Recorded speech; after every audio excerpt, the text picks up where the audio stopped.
Hello and welcome to the news brief for Friday, February 25th. Thanks so much for tuning in. I was not here last week. I was on vacation, had a great time. Glad to be there, glad to be back. I was in the Caribbean on a cruise, playing board games and doing other things. It was really fun and I really enjoyed it.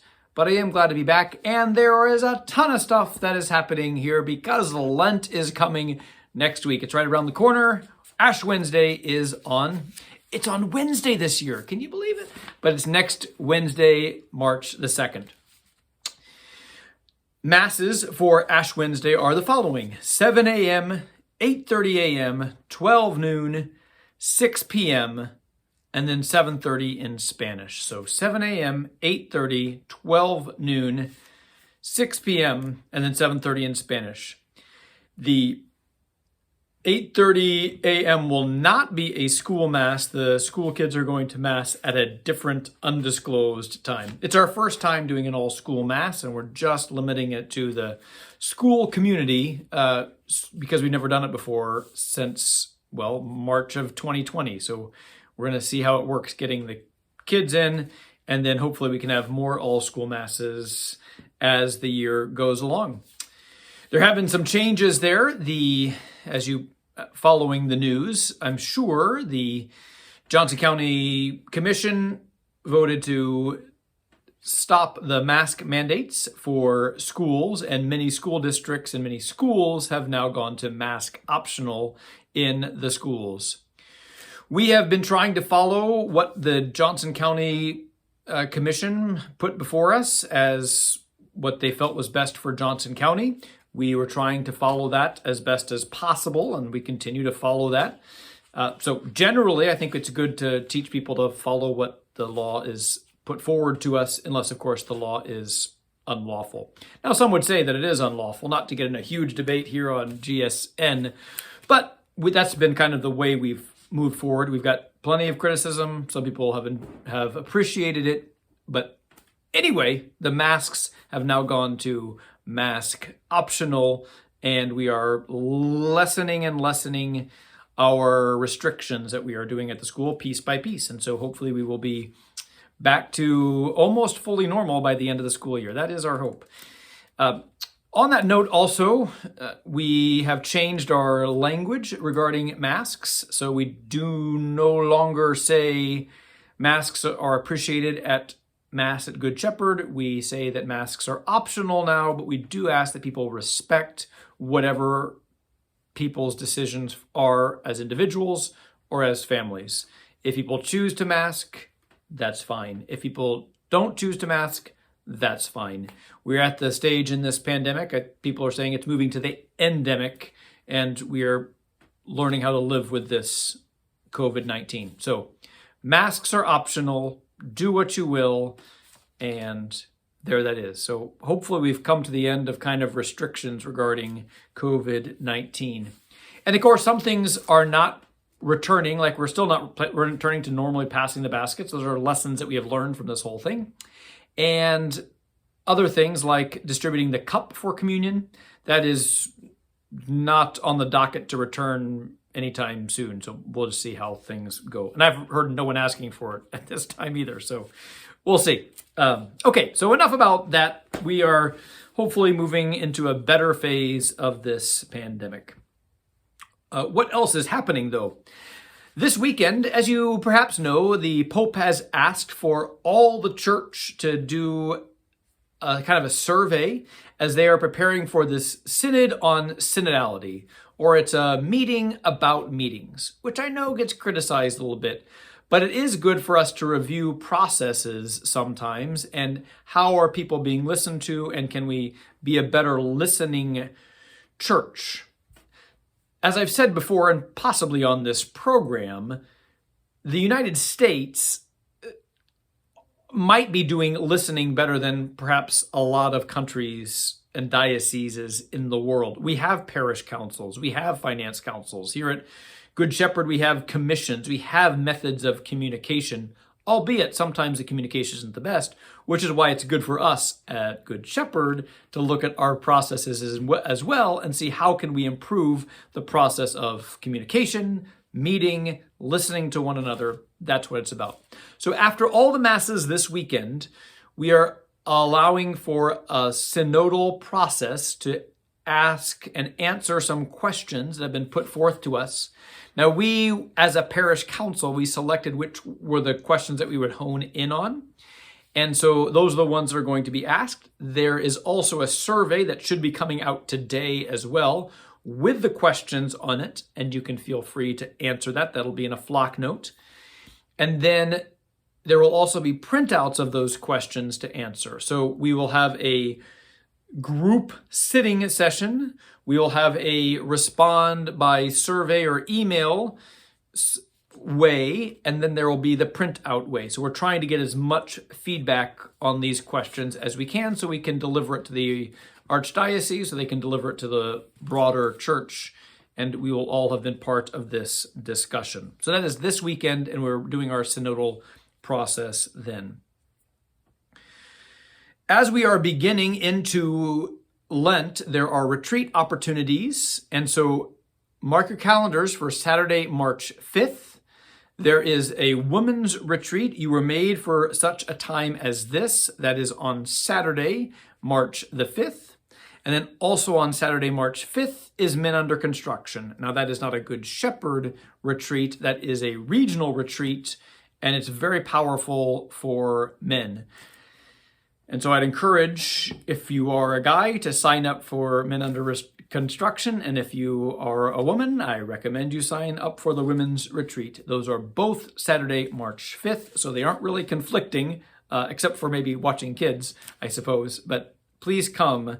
It will be a wonderful opportunity there. So those retreat opportunities. Right. Well, we are just finishing up for the Women's Day of Reflection. So how was it?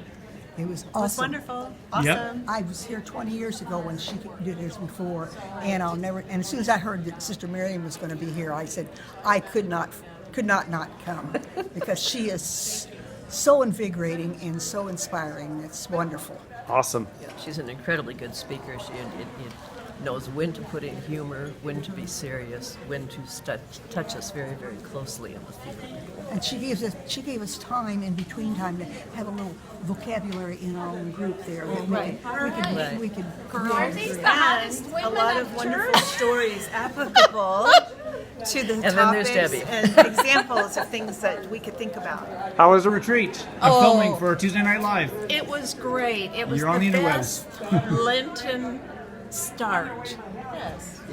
It really filled me. Really filled me. Very, very spiritual. Awesome. Thank you so much. I didn't know we were going to be here. Deacon Marcos is starting up a program starting up on March 9th. Let me turn to him, and he's going to give a little introduction about that.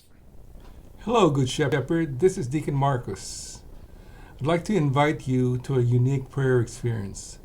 Joe Snyder from the Ignatian Spirituality Center and I would like to invite you to join us in a unique prayer retreat experience during Lent. Are you interested in deepening your prayer life? Are you looking for something that is more than just giving up something for Lent? Joe and I will be offering a prayer experience entitled Easing into Contemplative Prayer. We will be facilitating 6 sessions in a prayer retreat using Father Mark Thibodeau's book, The Armchair Mystic, as a guide. We will be meeting in the Romero Chapel or the conference room A for the sessions, which are from March 9th through April 13th, from 7 to 8:15. We are looking forward to accompanying you in a deeper way of praying, which enables our prayer experiences to become integral to our faith life. It enables us to grow in prayer and it prepares us to open our hearts to the Lord and brings us ever closer to God during this Lenten season. I hope you will seriously consider this opportunity. Thank you and God bless. Next Friday, we will start the Stations of the Cross. So it's 5:30 in English and 7 o'clock in Spanish. We are also trying to extend the opportunities for Eucharistic adoration. We already do Eucharistic adoration on Thursdays. We're going to try to start earlier and go later to provide more opportunities during Lent. What that requires is that people sign up for times. So there will be sign-up papers outside the masses this weekend. Hopefully you can sign up for a time. We are willing to start as early as 6 or 7 a.m. because that might be perfect for some people on Thursdays. If there's maybe 2 people that are signing up that can commit at least during Lent to do that, we just need to find someone who would be willing to do the exposition of the Blessed Sacrament. I'm happy to train them. If it's at 7 a.m., I can probably do that. I'm not sure if I'm necessarily going to get over here every Thursday at 6 a.m. That's pushing it for me. I could if there's great interest, but we could probably train somebody as well. But we are trying to extend the hours to 6 or 7 a.m. to 10 p.m. on Thursday for Eucharistic adoration. And then we are also trying to extend them on Fridays from 3 p.m. to 9 or 10 p.m. The idea is families could stop by and spend some time with Jesus for our Eucharistic Lord on Friday, especially on the hour that Christ died. That's a great way to come. And the idea is maybe people could come pick up their kids from school and then spend some time there in the Adoration Chapel.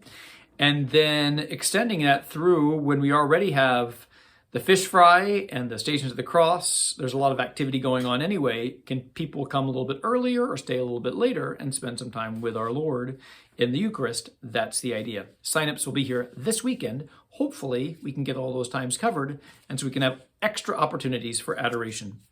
The goal would be to have, maybe not perpetual, but at least daily Eucharistic adoration here at Good Shepherd in the monstrance. We already have our Adoration Chapel that anybody could come at any time, but there is something about adoring before our Eucharistic Lord in the monstrance, which is very beautiful, and we really want to have that more available at more times so that more people can participate. The fish fries do begin next Friday, so it's a wonderful tradition, and it's great to have it back. You can come and eat in person or take it to go. So there will be both options available, whatever you're more comfortable with. Come spend time socializing if you are ready for that. Sharing a meal together, that is so key to humanity. So come share a meal together, support the Knights of Columbus, have a good time, or just enjoy the food at your home or wherever you might take the food. And then the El Salvador Appeal will be next weekend, again, March 5th and 6th. And more information to follow about that. It's always a very important ministry that we have for El Buen Pastor there in El Salvador. And so hopefully you can support that as well. Well, this has been a not so brief news brief, but I'm glad that you tuned in. There's just so much happening here at Lent and so many programs and to get into. And you should have also received a flock note, a kind of a special edition flock note of all the opportunities that are coming in Lent. And so hopefully you will find some way to engage this Lent. So have a blessed weekend, and we will see you next time.